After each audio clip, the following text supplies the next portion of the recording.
Dice la palabra del Señor en el versículo 18: nadie se engaña a sí mismo. Si alguno entre vosotros se cree sabio en este siglo, hágase ignorante para que llegue a ser sabio. La última frase dice: hágase ignorante para que llegue a ser sabio.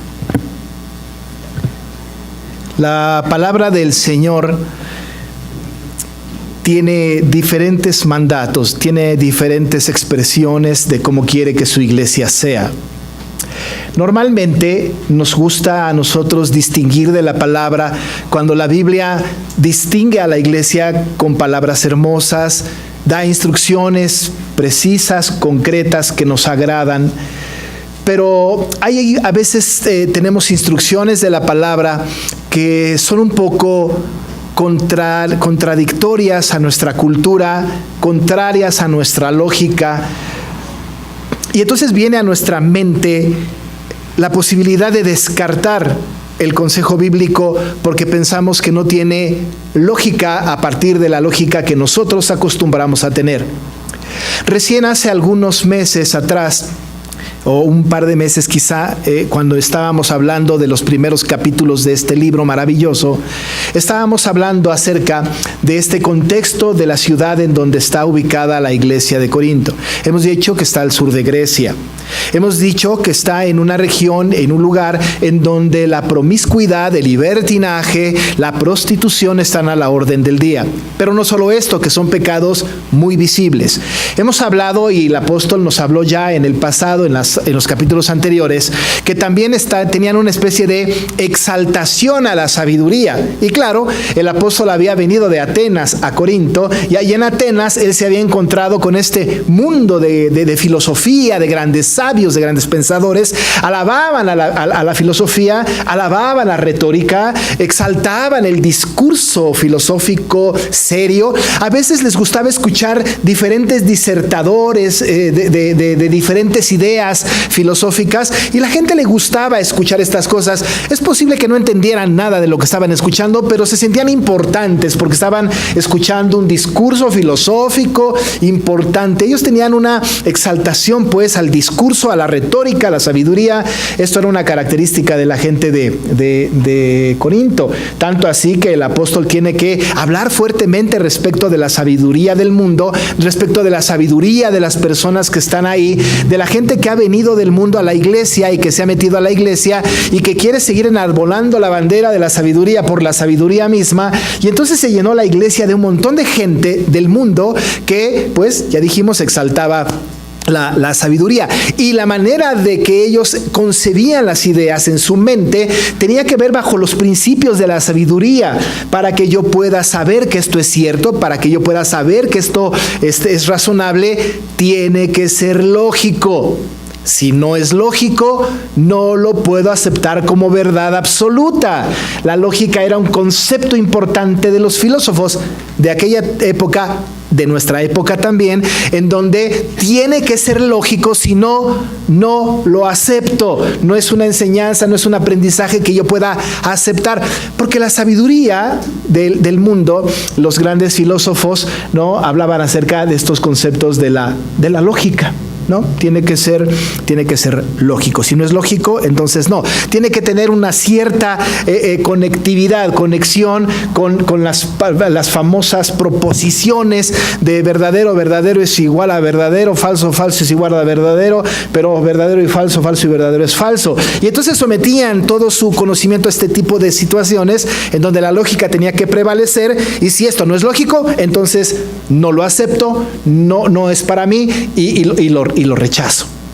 Nosotros tenemos una frase que está aquí: no lógica, simplemente es ilógica.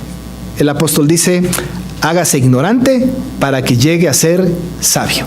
Eso no es lógico. No lo es. ¿Por qué no lo es? Porque cualquier persona que quisiera ser sabio no se hace necio, se hace más sabio. Esto es en contra de la lógica del mundo, por supuesto, va en contra de los principios de la lógica, de la filosofía del mundo, de esa época, pero ¿qué cree? También de nuestra época. Pero ¿cómo es que llega el apóstol a este punto? ¿Cómo es que el apóstol llega a decir estas cosas? Tenemos que entonces ir un poco más atrás en el contexto, no solamente del libro, sino de este texto que estamos nosotros leyendo, y entender un poco la razón por que el apóstol está diciendo esta frase tan importante: hágase ignorante para que llegue a ser sabio. Recién en los versículos anteriores, el domingo pasado, predicaba yo acerca de los versículos 16 y 17, en donde hablaba que nosotros somos templo. Somos iglesia, pero somos nosotros templo. Decía el apóstol: ¿no sabéis que sois templo de Dios y que el Espíritu de Dios mora en vosotros? Somos templo. Y nosotros tenemos que entender que somos templo, ¿no? Hemos hablado de que somos templo. Cada uno de nosotros tiene en su cuerpo, pues, ¿no?, el tabernáculo que si se deshiciere, dice, tendremos un tabernáculo en el cielo, pero somos nosotros templo del Espíritu Santo. Pero en conjunto, dice el apóstol, somos templo también, un templo de Dios, un templo donde el Señor radica. Somos templo, dice el apóstol. Incluso él está diciendo: si alguien destruye el templo de Dios, Dios le destruirá a él, porque el templo de Dios, el cual sois vosotros, santo es. Ustedes son el templo de Dios. Alguien atenta contra el templo de Dios, atenta contra el Dios del templo. Que no se metan con la iglesia, porque el que se mete con la iglesia de Dios se mete con el Dios de la iglesia. ¿Por qué? Dice el apóstol: porque santo es el templo, escogido por mí, atesorado por mí, apartado por mí, cuidado por mí. Nadie más que yo soy dueño de esta iglesia, de este templo.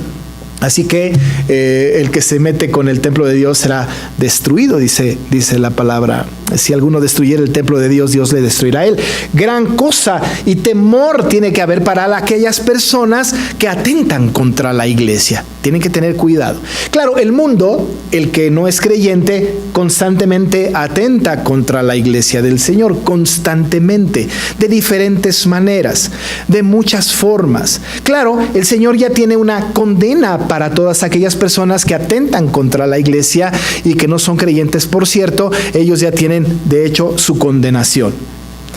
Lo peor es cuando gente de la iglesia, presuntamente redimidos, atentan contra el templo de Dios. Esto es muy serio. El apóstol está hablando de este asunto. Ha hablado de que él es servidor, pero también él y Apolos, pero también ha dicho que el que edifica este templo es el Señor, y que el fundamento sobre el cual está fundado este templo es Jesucristo. Lo dijo en este capítulo que nosotros estamos ahora estudiando. Habría que tener mucho cuidado. Dice Pablo: yo soy como perito arquitecto solamente. Incluso a él le tocó solo la parte de plantar, y Apolos regó, dice Pablo, pero el crecimiento lo da Dios. Había que tener esto muy en cuenta. Recuerde usted también que ellos allá en la iglesia tienen un gran conflicto. El conflicto es la unidad.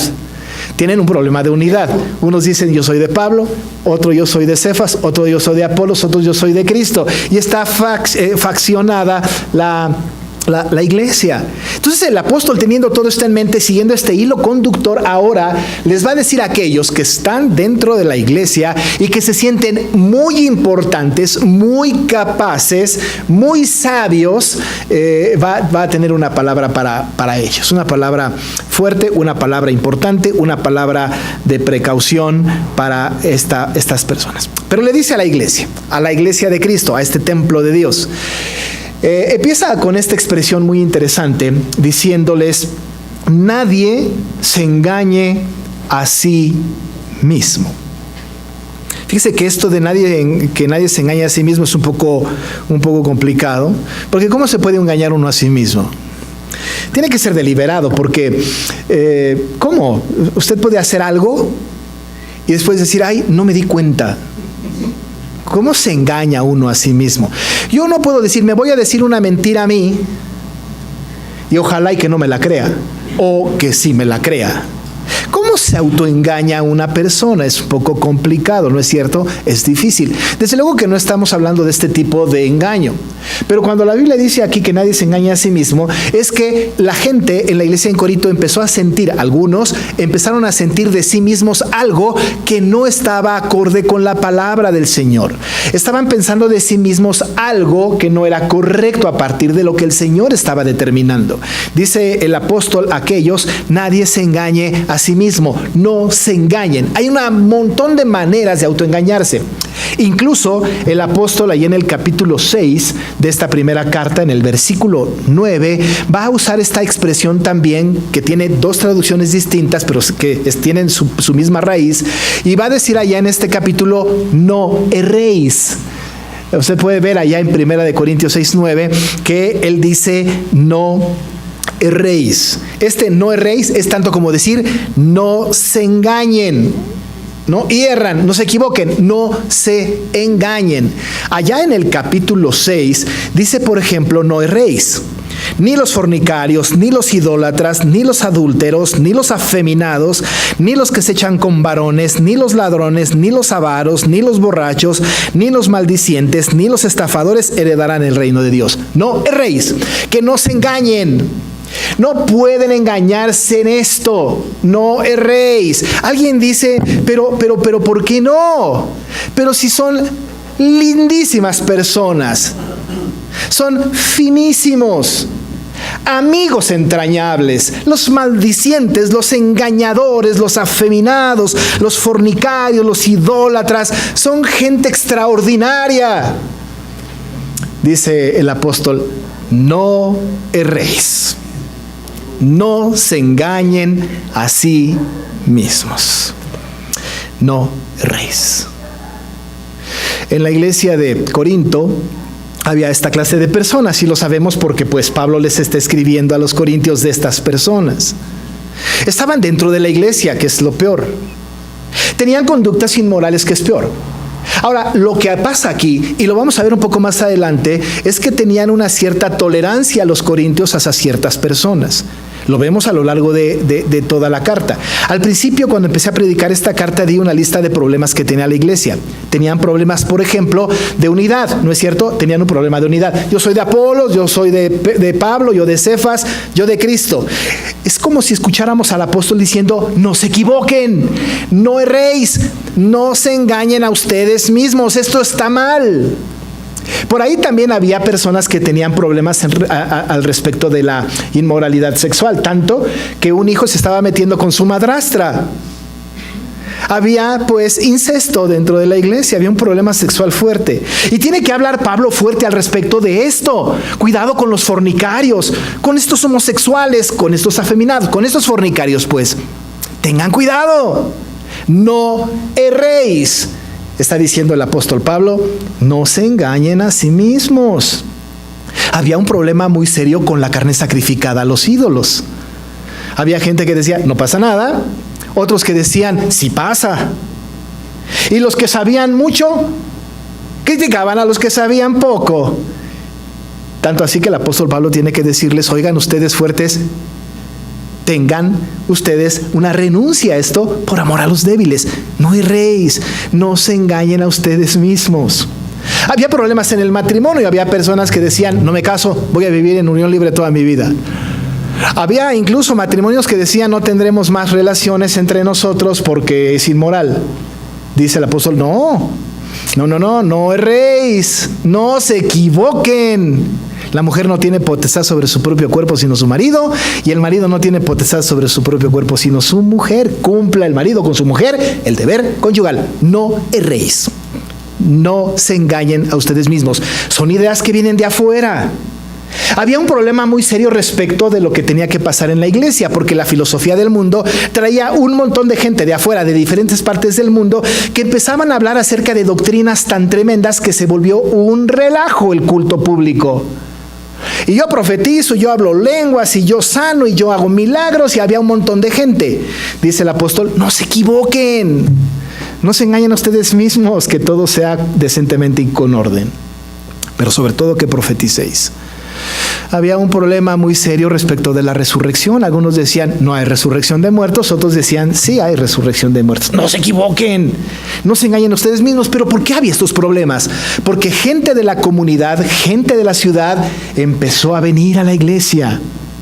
Empezaron a hacer profesiones falsas de fe. Empezaron a traer las ideas del mundo a su iglesia. Y empezaron a creerse las cosas del mundo. Y entonces el apóstol tiene que decir, nadie se engañe a sí mismo.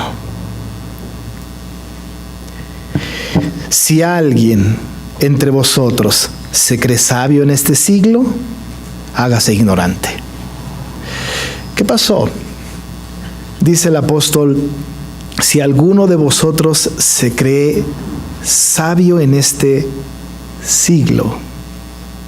En ese siglo es en esa época, en ese momento. ¿Alguien se cree sabio en esta temporalidad histórica? ¿Alguien se cree más sabio que Dios? ¿Alguno de ustedes piensa que la sabiduría que ha traído de los grandes filósofos y de los grandes pensadores griegos es la sabiduría que debe de imperar en la iglesia? Esa sabiduría que ha sido perseguida por muchas personas, alabada por muchas personas, ¿es la sabiduría que esperamos tener dentro de la iglesia? Dice el apóstol, si alguno entre vosotros se cree sabio en este siglo, si se cree importante en este siglo, si siente que sabe todo en este siglo, si ha interpretado las aves del cielo y ha interpretado los bosques, y ha interpretado los animales, y ha interpretado el mundo a partir de su propio conocimiento, este sabio no sirve para nada. Es muy sabio, pero no es la sabiduría que Dios exige de su iglesia. Los problemas que había en ese siglo es que, como hoy día, las cosas que Dios mandaba eran diferentes a las que el mundo tenía. Porque la doctrina bíblica es contracultura. Alguna vez lo comentamos. Es contracultura. Porque nosotros vivimos en una cosmovisión teológicamente diferente, una cosmovisión bíblica, una cosmovisión del reino. Lo dije en algunos sermones anteriores, pero nosotros tenemos dos posibilidades de cosmovisión, la del mundo o la del reino. Tristemente ahora la cultura está discipulando a la iglesia cuando la iglesia tendría que estar discipulando a la cultura.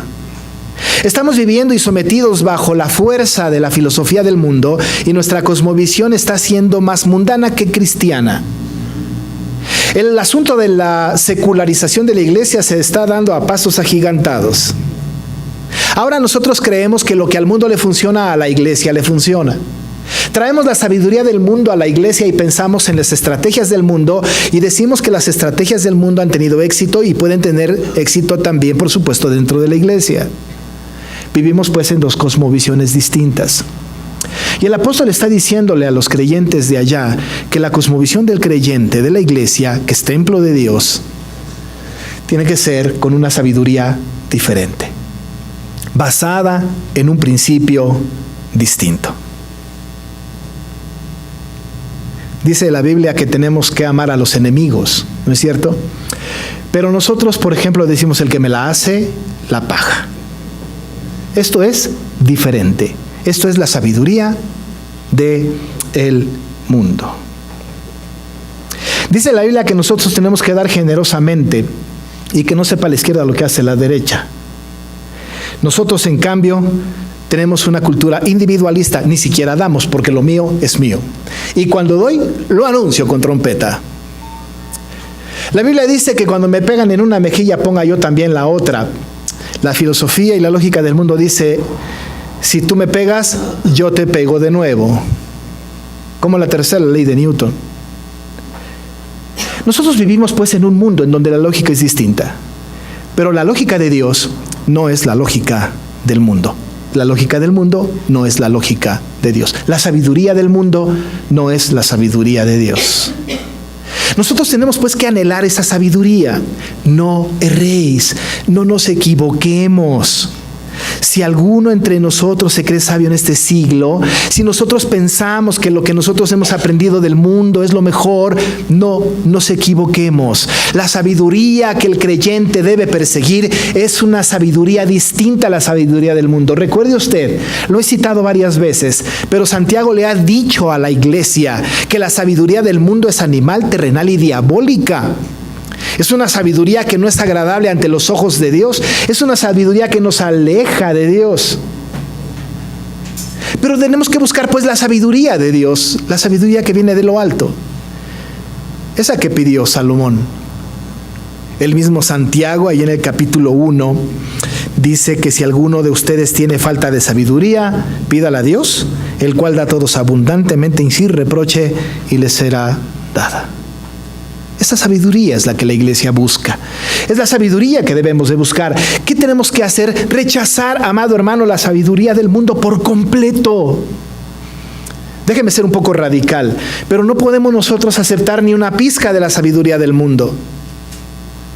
No podemos. Porque la sabiduría del mundo es animal, terrenal y diabólica. Porque puede disfrazarse muy bien, porque puede ser como muy bondadosa, puede tener excelentes resultados, pero eso es más pragmatismo que Biblia. No estamos buscando lo que dé resultado, estamos buscando lo que glorifique al Señor. Y no tenemos que ser tolerantes ante la sabiduría del mundo. Tenemos que venir a la sabiduría de Dios. Si le hace falta sabiduría de Dios, pídala. Dice Santiago, pídala. Él le va a dar abundantemente y sin reproche. Pero ¿cómo es la sabiduría de Dios? Santiago mismo nos ilustra en el capítulo 3, verso 17. Pero la sabiduría que es de lo alto, note esto, es primeramente pura, después pacífica, amable, benigna, llena de misericordia y de buenos frutos, sin incertidumbre ni hipocresía. Esta es la sabiduría que viene de lo alto. Pacífica, pura, amable, benigna. ¿Qué cree que estaba pasando en la iglesia? Nada de paz. No había benignidad, por supuesto que no la había. No había nada que pudiera aportar a la iglesia un crecimiento de acuerdo a lo que el Señor estaba determinando. Había pleitos, había dificultades, había pecado. No tenían la sabiduría que viene de lo alto.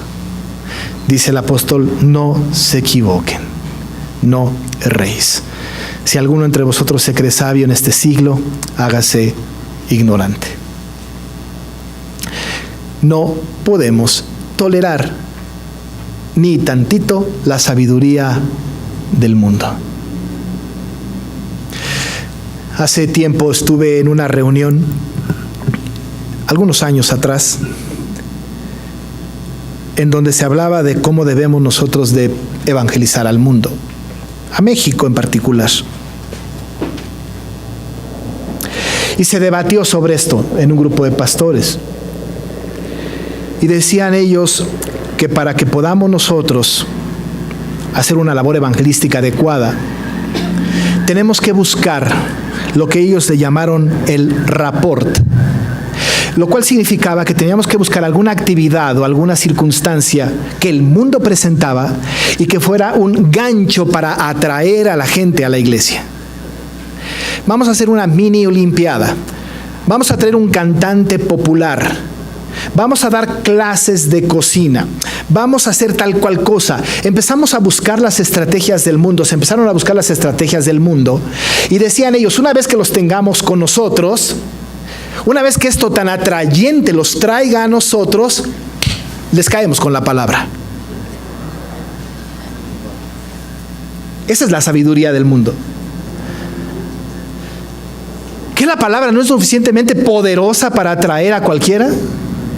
¿Que no el apóstol Pablo le dijo a los romanos, porque no me avergüenzo del evangelio, porque es poder de Dios para salvación a todo aquel que cree? ¿Por qué ponemos siempre en segundo lugar la palabra? ¿Por qué pensamos que la palabra no va a tener efecto si la predicamos de primera instancia? ¿Por qué la tenemos en segundo plano? ¿Por qué nosotros no creemos que la palabra tiene poder y que es más penetrante que una espada de dos filos?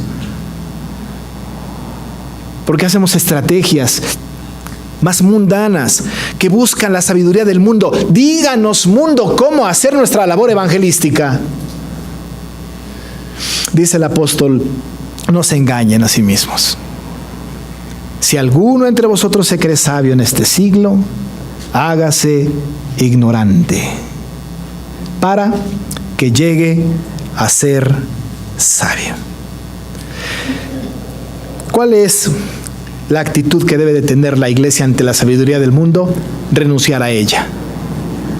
Claro, para convivir con ellos hay que conocer un poco, pero renunciar a ella cuando de la iglesia, el templo de Dios, se trate.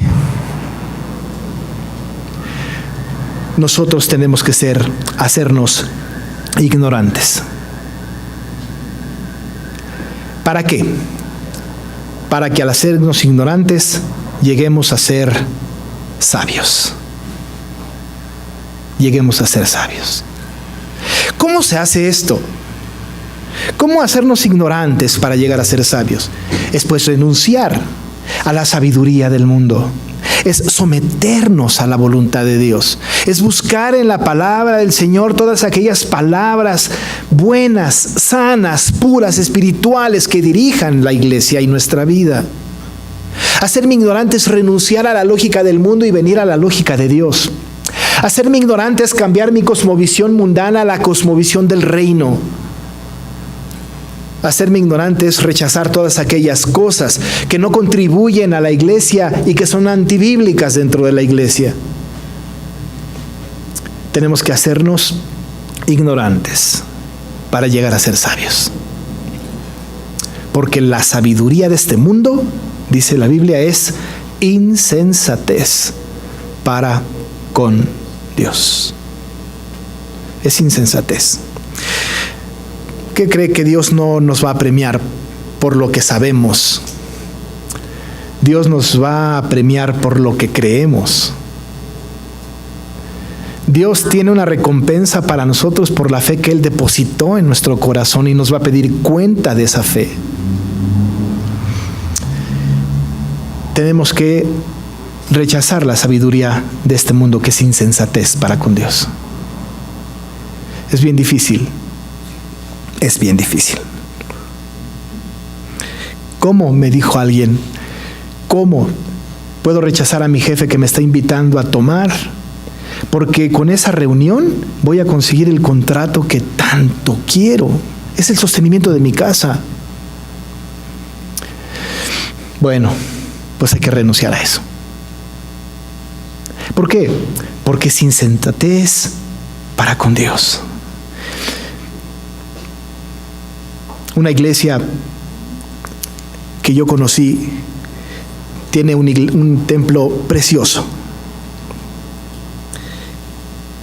Pero para poder hacer el templo tenía que tener los permisos del Estado. No se los dieron. Decidieron hacer una ofrenda de amor voluntaria y le dieron una participación al funcionario. Y tienen un templo precioso. El fin justifica los medios. Muy pragmático. Tienen un templo precioso. Precioso.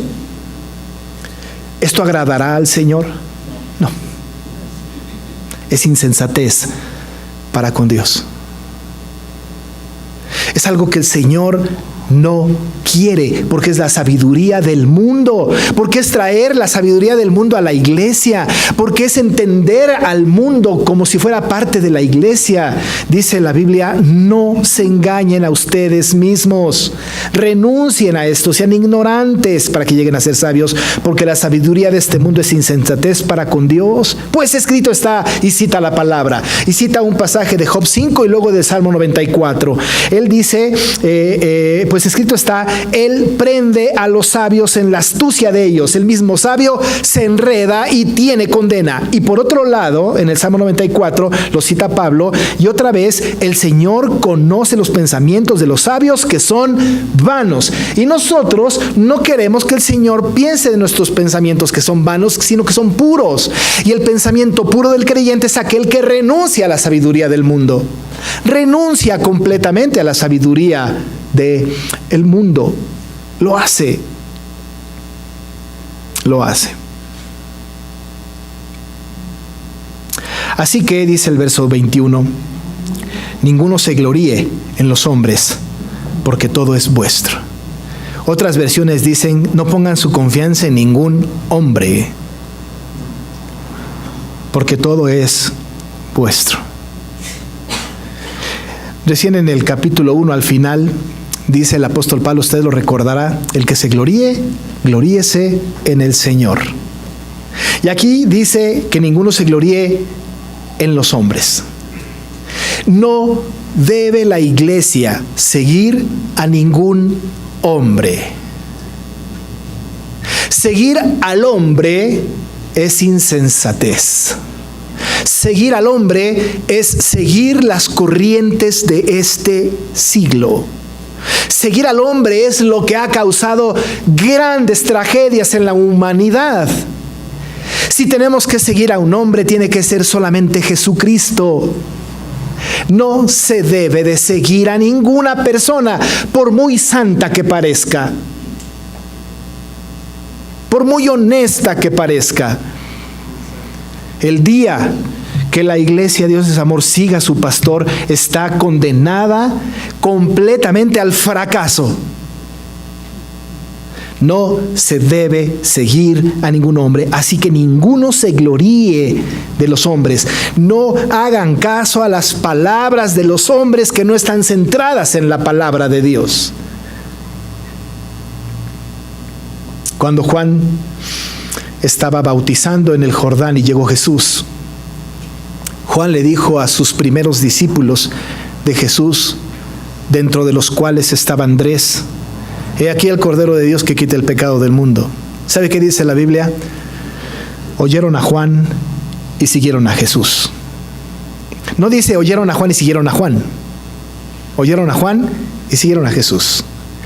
La responsabilidad de la iglesia, no se equivoquen, es oigan a su pastor, sigan a Jesús. Ninguno se gloríe en los hombres, porque todo es vuestro. Somos coherederos juntamente con Cristo de todas las cosas.